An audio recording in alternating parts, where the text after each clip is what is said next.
दोस्तों, आज एडिटेरिया 7500 बुक का प्रैक्टिस सेट नंबर 7 है। इससे पहले 6 सेट अपलोड हो चुका है, जिसका प्लेलिस्ट चैनल पर बना दिया गया है। आप लोग चाहे तो उसको देख सकते हैं। और जो भी फॉर्म अप्लाई नहीं किए हैं बिहार दरोगा का, उसका लास्ट डेट होने वाला है। तो आप लोग जितना जल्द हो सके फॉर्म अप्लाई कर दीजिए और इस चैनल से जुड़े रहिए। आप लोग का तैयारी अच्छा हो जाएगा। तो चलिए, प्रैक्टिस सेट नंबर 7। तो 7 का जो एडिटेरिया का सेट चल रहा है, तो चलिए क्वेश्चन नंबर 1 पर है। एक क्या कह रहा है कि निम्न में से कौन से स्रोत हर्षवर्धन के शासनकाल के संबंध में जानकारी के स्रोत हैं। तो जो हर्षवर्धन के शासनकाल के संबंध में जानकारी जो मिलता है, ये संस्कृत नाटक रत्नावली से और वासखेड़ा का शिलालेख से। तो 1 और 3 इस क्वेश्चन का राइट आंसर हो जाएगा। नेक्स्ट क्वेश्चन, कौटिल्य ने अपनी पुस्तक अर्थशास्त्र में कानून के कितने स्रोतों का उल्लेख किया है। तो कौटिल्य ने अपने अर्थशास्त्र पुस्तक में जो कि 4 प्रकार के कानून के स्रोत को उल्लेख किया है, 4 प्रकार के। नेक्स्ट क्वेश्चन है कि निम्न में से किसकी शासन व्यवस्था गणतंत्रात्मक नहीं थी। तो मगध की गणतंत्रात्मक नहीं थी, बाकी कपिल वस्तु की साकी और कुशीनगर और वैशाली, यहाँ पर गणतंत्रात्मक शासन चल रहा था, वहीं पर मगध में नहीं। तो इस क्वेश्चन का राइट आंसर मगध हो जाएगा। नेक्स्ट क्वेश्चन है, भारतीय गुफा वास्तुकला के इतिहास के संदर्भ में निम्न कथन पर विचार करना है। तो इसमें है कि कौन सा कथन सत्य है। सत्य को पहचानना है, जिसमें बादामी की गुफा भारत की सबसे पुरानी जीवित चट्टान को काटकर बनाया गया है। तो ये जो दिया गया है ये गलत है, स्टेटमेंट ये गलत है। नेक्स्ट है कि बराबर चट्टानों को काटकर बनाई गई गुफा मूल रूप से सम्राट चंद्रगुप्त मौर्य। तो ये चंद्रगुप्त मौर्य नहीं हो जाएगा, यहाँ पर अशोक होगा। अशोक जो कि बनाए थे बराबर की गुफा। तो 1 और 2 गलत है। तीसरा है कि एलोरा में विभिन्न धर्मों के लिए गुफाएं बनाया गया था। तो ये सही है, ऑप्शन सी हो जाएगा, केवल 3। नेक्स्ट क्वेश्चन है कि निम्न में से किसने अखिल भारतीय दलित वर्ग महासंघ की स्थापना 1920 में किए थे। तो दलित वर्ग महासंघ की स्थापना जो किए थे भीमराव अंबेडकर किए थे। नेक्स्ट क्वेश्चन है कि शेरशाह निम्नलिखित में से किस राजवंश से संबंधित थे। तो शेरशाह जो थे अफगानी थे। नेक्स्ट क्वेश्चन है कि भारतीय रंगमंच में यवनिका यानी कि पर्दा प्रथा का शुभारंभ किसने किए थे। तो यूनानियों का जब आगमन हुआ तो यूनानियों ने किए थे पर्दा प्रथा का। नेक्स्ट क्वेश्चन है कि कालिदास द्वारा रचित नाटक विक्रमोर्वशीयम में किसका वर्णन है। तो इसमें जो है ना कि पुरूरवा एवं उर्वशी की जो प्रेम कहानी है, ये इसमें वर्णन है, पुरूरवा और उर्वशी की प्रेम कहानी। नेक्स्ट क्वेश्चन है कि निम्न में से कौन सा जयप्रकाश नारायण से संबंधित नहीं है। तो जयप्रकाश नारायण मेन रूप से हम क्या जानते हैं कि जयप्रकाश नारायण संपूर्ण क्रांति से संबंधित है। बाकी गणेश उत्सव जो है ये बाल गंगाधर तिलक हो जाएंगे। गणेश उत्सव और शिवाजी महोत्सव ये सब उनका है। और शुद्धि आंदोलन जानते ही है कि शुद्धि आंदोलन ये हो जाएंगे श्रद्धानंद, और ये नहीं है, यानी कि जो हो जाएगा BCD ये नहीं हो जाएगा। बाकी संपूर्ण क्रांति से संबंधित है। तो पूछा गया है नहीं संबंधित किससे है, तो BCD यानी कि ऑप्शन ए हो जाएगा। नेक्स्ट क्वेश्चन है कि महात्मा गांधी द्वारा 1918 में खेड़ा जिले के किसानों के लिए एक सत्याग्रह का आयोजन किए थे। इस सत्याग्रह के प्रमुख मांग क्या थे। तो जो 1918 में खेड़ा जिले में जो किसान आंदोलन हुआ था सत्याग्रह, उसका जो प्रमुख मांग था जो राजस्व संग्रह में छूट का मांग किया गया था। तो इस क्वेश्चन का राइट आंसर हो जाएगा ऑप्शन सी। नेक्स्ट क्वेश्चन है कि निम्न में से किसने स्वदेश बांधव समिति का गठन किए थे? तो अश्वनी कुमार जो दत्त थे ना, यही किए थे स्वदेश बांधव समिति का गठन। तो आप लोग इसको याद कर लीजिए। नेक्स्ट क्वेश्चन है कि हम महारानी और सिर्फ महारानी की रैयत होना चाहते हैं, यह कथन किस विद्रोह से संबंधित है? तो ये उस समय हो रहा है जब पावना विद्रोह चल रहा है, तो पावना विद्रोह से संबंधित है। हम महारानी और सिर्फ महारानी की रैयत होना चाहते हैं, ये कथन जो है ये पावना विद्रोह से संबंधित है। नेक्स्ट क्वेश्चन है कि बकाटक वंश के किस शासक ने अश्वमेध यज्ञ एवं वाजपेयी यज्ञ तथा अन्य वैदिक यज्ञों का अनुष्ठान किए थे? तो ये प्रवरसेन प्रथम हो जाएंगे इस क्वेश्चन का राइट आंसर। प्रवरसेन प्रथम जो कि अश्वमेध यज्ञ कराए थे। नेक्स्ट क्वेश्चन है कि सचिंद्र नाथ सान्याल द्वारा किस, थोड़ा सा यहाँ पर ब्लैक आ रहा है तो आप लोग कष्ट कीजिएगा थोड़ा।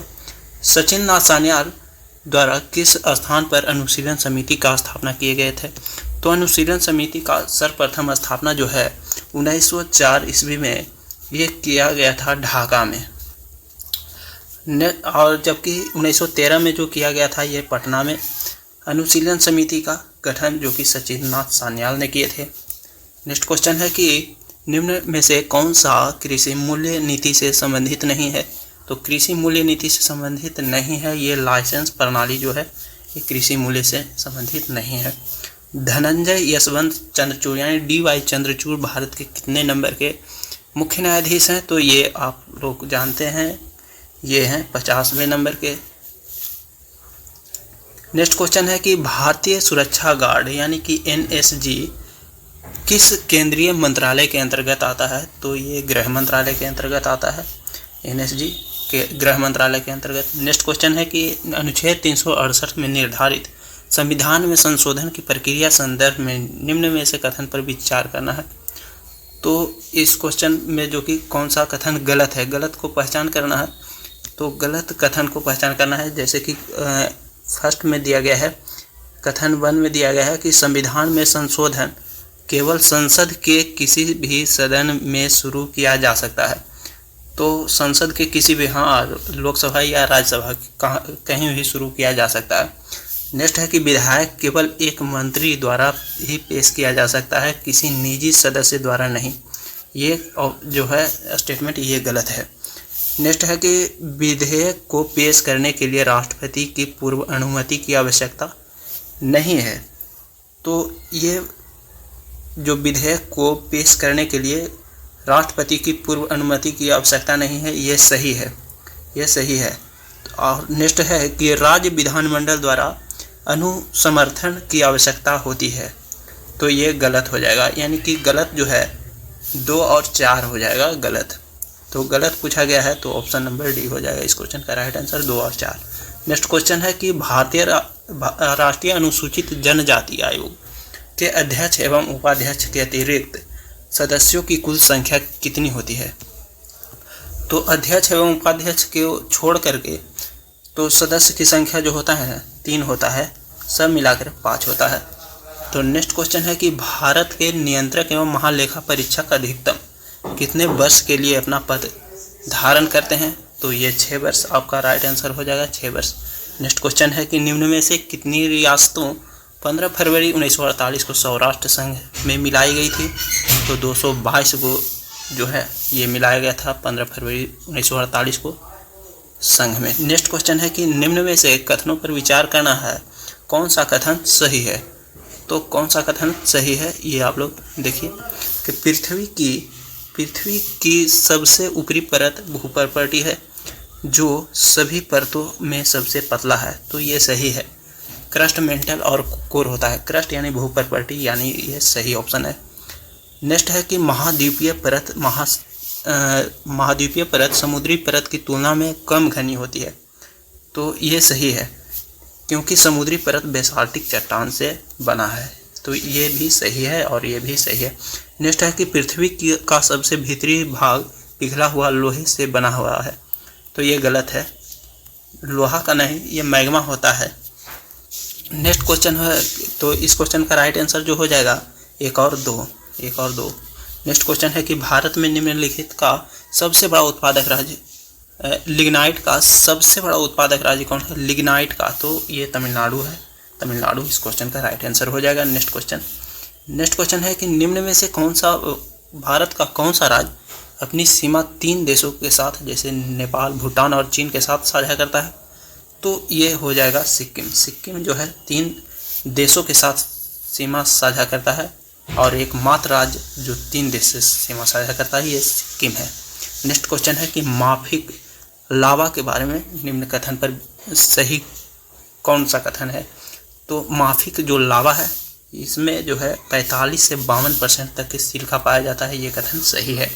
आप लोग इसको याद कर लीजिए। नेक्स्ट क्वेश्चन है कि स्थिर धारा वाली परिनालिका का उपयोग किस रूप में किया जा सकता है? तो स्थिर धारा वाली परिनालिका का उपयोग निरंतर चुंबकीय क्षेत्र का स्रोत में किया जाता है। नेक्स्ट क्वेश्चन है कि निम्न में से क्या जो तरंग की विशेषता नहीं है?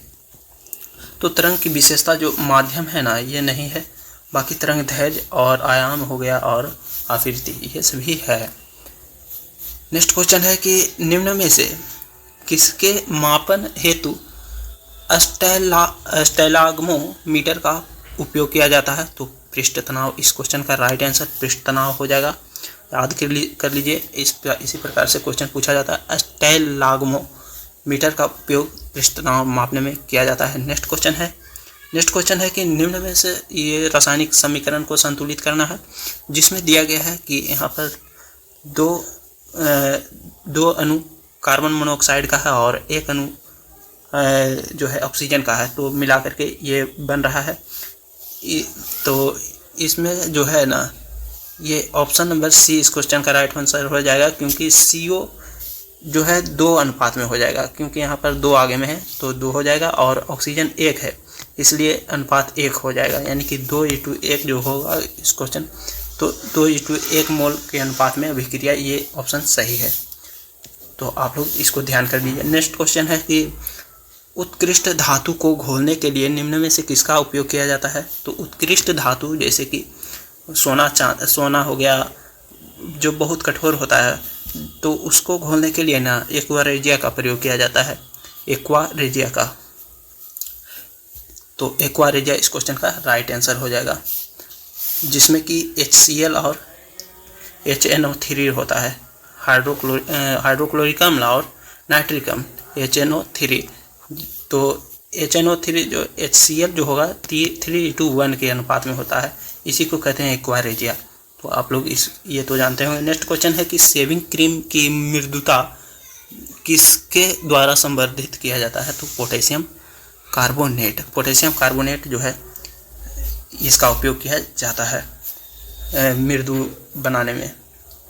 नेक्स्ट क्वेश्चन है कि फिलोसोफर्स वूल, यानी कि जो कि इसको जिंक ऑक्साइड कहते हैं, फिलोसोफर वूल यानी यसद पुष्प फूलों का रंग उड़ा देने वाला, यानी कि जिंक ऑक्साइड इसको कहते हैं। नेक्स्ट क्वेश्चन है कि एक पूर्ण कार्डियक चक्र में, यानी एक बार जब हृदय धड़कता है वो पूरा चक्र जो होता है वो 0.8 सेकेंड एक बार धड़कने में लगता है समय। नेक्स्ट क्वेश्चन है कि निम्न में से कौन सा रोग एक व्यक्ति से दूसरे व्यक्ति में प्रसारित होता है? यानी कि जो इसको कह सकते हैं, तो ये जो है ना एक व्यक्ति से दूसरे व्यक्ति में संचारित हो रहा है, यानी कि संक्रमण रोग है। तो संक्रमण नहीं है, तो संक्रमण ये सिरोसिस है जो संक्रमित बीमारी नहीं है, जबकि सिफिलिस, एड्स, हेपेटाइटिस बी ये सभी है जो संक्रमित बीमारी है, एक दूसरे से में फैलता है। तो इस क्वेश्चन का राइट आंसर जो हो जाएगा प्रसारित नहीं होने वाला कौन है? तो सिरोसिस है। इस क्वेश्चन का राइट आंसर ऑप्शन ए हो जाएगा। नेक्स्ट क्वेश्चन है कि किस विटामिन को फॉलिक एसिड के रूप में जाना जाता है? तो फॉलिक एसिड के रूप में जो जाना जाता है ये विटामिन B9 हो जाएगा। ऐसे विटामिन B12 भी होता है। नेक्स्ट क्वेश्चन है कि निम्न में से किस प्रक्रिया में बिना निषेचन के एक फल का विकास होता है? तो पार्थेनोकॉर्पी ये बहुत फेमस क्वेश्चन है, ये आप लोग याद कर लीजिए। तो बिना निषेचन के एक फल का विकास जो होता है पार्थेनोकॉर्पी कहा जाता है इस प्रक्रिया को। नेक्स्ट क्वेश्चन है कि आँखों में प्रवेश करने वाले प्रकाश की मात्रा को नियंत्रित कौन करता है? तो इस क्वेश्चन का राइट आंसर हो जाएगा पुतली। पुतली हो जाएगा इस क्वेश्चन का राइट आंसर। जबकि प्रवेश करता है कॉर्निया द्वारा, जबकि ये नियंत्रित होता है, प्रकाश जो होता है नियंत्रित होता है पुतली द्वारा। तो इस क्वेश्चन का राइट आंसर डी हो जाएगा। नेक्स्ट क्वेश्चन है कि निम्न में से किस शैवाल को ग्रीन मोल्ड के नाम से जाना जाता है? तो ग्रीन मोल्ड के नाम से जाना जाता है पेनिसिलियम को। पेनिसिलियम इस क्वेश्चन का राइट आंसर हो जाएगा। नेक्स्ट क्वेश्चन है कि MDT का उपयोग किस रोग के उपचार में किया जाता है? तो कुष्ठ रोग के उपचार में किया जाता है MDT का उपयोग। नेक्स्ट क्वेश्चन है कि प्रकाश संश्लेषण की उच्च दर के लिए प्रकाश का निम्न में से कौन सा रंग अधिक क्रियाशील है? तो अधिक क्रियाशील जो होता है ये लाल होता है। तो अधिक क्रियाशील लाल हो जाएगा। सबसे ज़्यादा तरंगदैर्घ्य भी होता है जो लाल का ही होता है, सबसे कम बैंगनी का होता है। तो नेक्स्ट क्वेश्चन है कि केंद्रीय नियोजित अर्थव्यवस्था में साधनों का विनिधान निम्न में से किसके द्वारा किया जाता है? तो सरकार एवं कीमत तंत्र दोनों द्वारा। ये क्वेश्चन का राइट आंसर ऑप्शन डी हो जाएगा। आप लोग याद कर लीजिए इसको, इकोनॉमिक्स क्वेश्चन है। नेक्स्ट क्वेश्चन है कि भारत में छिपी हुई बेरोजगारी के मुख्य लक्षण क्या है? तो छिपी हुई बेरोजगारी का मुख्य लक्षण जो है ये कौन सा क्षेत्र में है? तो प्राथमिक क्षेत्र में है, क्योंकि कृषि इसी क्षेत्र में आता है, प्राथमिक क्षेत्र में आता है। द्वितीय क्षेत्र जो है मैन्युफैक्चर वाला है, जो द्वितीय क्षेत्र यानी विनिर्माण वाला क्षेत्र है। और तृतीय क्षेत्र जो जानते हैं कि ये तृतीय क्षेत्र जो है सेवा क्षेत्र है। तो ये सेवा क्षेत्र है। तो जो बेरोजगारी है जो है ना, मेन रूप से प्राथमिक क्षेत्र में है छिपी हुई बेरोजगारी, क्योंकि कृषि इसी में होता है जिसमें कि कोई भी एक व्यक्ति का काम रहेगा उसमें 10 व्यक्ति इन्वॉल्व रहेगा। तो यहाँ पर छिपी हुई बेरोजगारी होता है। नेक्स्ट क्वेश्चन वायुमंडल की किस परत में तापमान की 2 विपरीत उपनतियाँ यानी ऊंचाई के साथ वृद्धि के पश्चात ह्रास होती है? माने कि टेम्परेचर जो है ये कौन सा मंडल में बढ़ता भी है और घटता भी है? तो ये मध्यमंडल इस क्वेश्चन का राइट आंसर हो जाएगा, मध्यमंडल। नेक्स्ट क्वेश्चन है कि अमृतसर एवं शिमला लगभग एक ही अक्षांश पर स्थित है, परंतु उनकी जलवायु में भिन्नता है। तो ये किसके कारण होता है? तो जानते हैं कि इसके ऊंचाई के में भिन्नता के कारण, क्योंकि शिमला जो है अधिक ऊंचाई पर है, अमृतसर बहुत नीचे है, ये समुद्र के आसपास में है। तो ये है कि ऊंचाई में भिन्नता के कारण यहाँ पर जलवायु में भिन्नता होता है। नेक्स्ट क्वेश्चन है कि संवादिनी का संबंध निम्न में से किस आंदोलन से है? तो संवादिनी का जो संबंध है दलित नारीवादी साहित्यिक आंदोलन से है। तो इस क्वेश्चन का राइट आंसर ऑप्शन सी हो जाएगा। नेक्स्ट क्वेश्चन है कि भारत में राष्ट्रीय मानसिक स्वास्थ्य नीति कब शुरू किया गया था? तो 1982 में शुरू किया गया था। भारत में राष्ट्रीय मानसिक स्वास्थ्य नीति का कब से शुरू? 1982 से शुरू हुआ था। तो इस क्वेश्चन का राइट आंसर हो जाएगा 1982। नेक्स्ट क्वेश्चन है कि विश्व में सिरोई लिली फूल केवल भारत के किस राज्य में पाया जाता है? तो सिरोई लिली जो है ना ये मणिपुर में पाया जाता है मेन रूप से। तो मणिपुर इस क्वेश्चन का राइट आंसर हो जाएगा। मणिपुर में ही तैरता हुआ उद्यान लोकटक झील है। लोकटक झील जो है ये मणिपुर में है, जो कि तैरता हुआ राष्ट्रीय उद्यान है। तो इसको याद कर लीजिएगा। लोकटक झील के अंदर ही एक माने क्या है तैरता हुआ राष्ट्रीय उद्यान है। नेक्स्ट क्वेश्चन है कि ₹1 के प्रीमियम पर भारतीय रेल मंत्रालय यात्रियों को कितनी राशि बीमा कवर देता है? तो इस क्वेश्चन का राइट आंसर जो हो जाएगा ₹1 के प्रीमियम पर 10 लाख रुपये भारतीय रेलवे द्वारा दिया जाता है। नेक्स्ट क्वेश्चन है कि बेसबॉल किस खेल से संबंधित है? तो बेसबॉल जो है ये क्रिकेट से नया वर्ड है, इसको आप लोग याद कर लीजिएगा। नेक्स्ट क्वेश्चन है कि कार्बन डेटिंग व्यवस्था का सर्वप्रथम विचार किस समझौते में दिया गया था? तो कार्बन डेटिंग व्यवस्था का जो विचार दिया गया था ये क्योटो प्रोटोकॉल में दिया गया था। और पृथ्वी सम्मेलन जो हुआ था 1992 में हुआ था सर्वप्रथम। क्योटो प्रोटोकॉल जो हुआ था ये जापान में हुआ था, क्योटो जापान में है। मॉन्ट्रियल प्रोटोकॉल ये कनाडा में हुआ था और पेरिस समझौता ये फ्रांस में हुआ था। तो ये सेट नंबर 7 जो हो गया कंप्लीट हो गया। आप लोग को वीडियो अच्छा लगे तो चैनल को ज़रूर सब्सक्राइब कर लीजिए, और जो भी फॉर्म अप्लाई नहीं किए हैं बिहार दरोगा को वो आप लोग कर लीजिए और इस चैनल से जुड़े रहिए। तो ठीक है, मिलते हैं नेक्स्ट वीडियो में, तब तक के लिए धन्यवाद।